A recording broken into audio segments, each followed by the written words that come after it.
सूर्य कुमार शुक्ला आपसे। सूर्य कुमार जी, आपको क्योंकि रात में भी आपसे बात हो रही थी, अब ये क्लियर हो गया है कि जो तीनों हत्यारे हैं जो मीडिया के कैमरों में कैद भी हुए हैं, मैं हत्यारे शब्द का इस्तेमाल सोच समझ के कर रहा हूं, हालांकि जब तक कोर्ट ना कह दे ये अपराधी हैं तब तक इन्हें हत्यारे अपराधी नहीं कहा जा सकता, लेकिन सबूत सारे हैं। मीडिया के कैमरों में ये कैद हुए हैं गोली चलाते हुए अतीक और अशरफ पर। इन हत्यारों का मोटिव अब सामने आ गया है। ये तीनों अपराधी हैं, इनके ऊपर पहले भी कई मुकदमे चल रहे हैं गंभीर धाराओं में। सूर्य कुमार जी, आपको क्या समझ में आ रहा है? अब जब सुबह आप उठे, आपने मीडिया कवरेज कल रात से लेकर अब तक देखी होगी, क्या समझ में आ रहा है? ये हत्या करने का मकसद क्या वाकई इनकी बात पर यकीन करना चाहिए? ये जो तीनों कह रहे हैं कि हम यूपी के डॉन बनना चाहते थे इसलिए हमने हत्या की। जहां तक इस बात की कितनी प्रामाणिकता है, ये कितना सही बोल रहे हैं, कितना गलत बोल रहे हैं, ये तो पूरा अभी और तफ्तीश करने से पता चलेगा।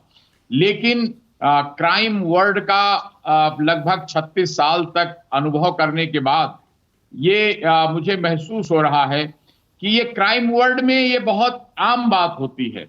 मुझे याद आता है कि सन 80 के दशक में जब अतीक ने अपने एरिया के सबसे दबंग और गुंडे और बदमाश चांद बाबा का मर्डर किया था और चांद बाबा का वर्चस्व तोड़कर अपनी दादागिरी स्थापित किया था करैली में और चकिया में, प्रयागराज के धूमनगंज इलाके में, तो कहते हैं ना इतिहास अपने को दोहराता है, तो वो क्राइम वर्ल्ड में भी सच होता है। हो सकता है इन लड़कों के मन में भी यही बात आई हो कि अगर हम अतीक को मार दें या अशरफ को मार दें तो क्राइम वर्ल्ड में हम आगे छा जाएंगे।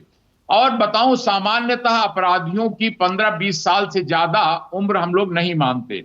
यानी पहले वो बढ़ता है, वो पुराने बदमाशों को मारता है, फिर दादागिरी वर्चस्व कायम करता है, फिर उसके बाद उस पर कानून का शिकंजा कसना शुरू होता है। और दूसरी तरफ जिन लोगों को मारता है उनके लड़के, परिवार के लोग, भाई, उनके गैंग के लोग, वो ताकना शुरू कर देते हैं कैसे जल्दी से जल्दी इसको मारें, बदला लेने के लिए आते हैं।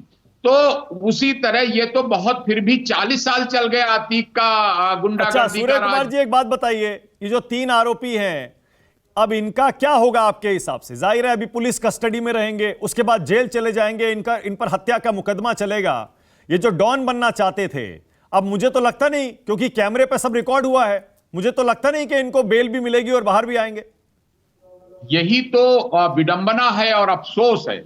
आप देखते होंगे कि जिस तरह से अतीक गुजरात की जेल में था और उसने अपने राजू पाल विधायक जी की हत्या के गवाह उमेश पाल को प्लान करके मरवाया और उसका बेटा खुद असद उस घटना में सामने सीसीटीवी में कैद हो गया कि अपने साथियों को लेके मारने आया था।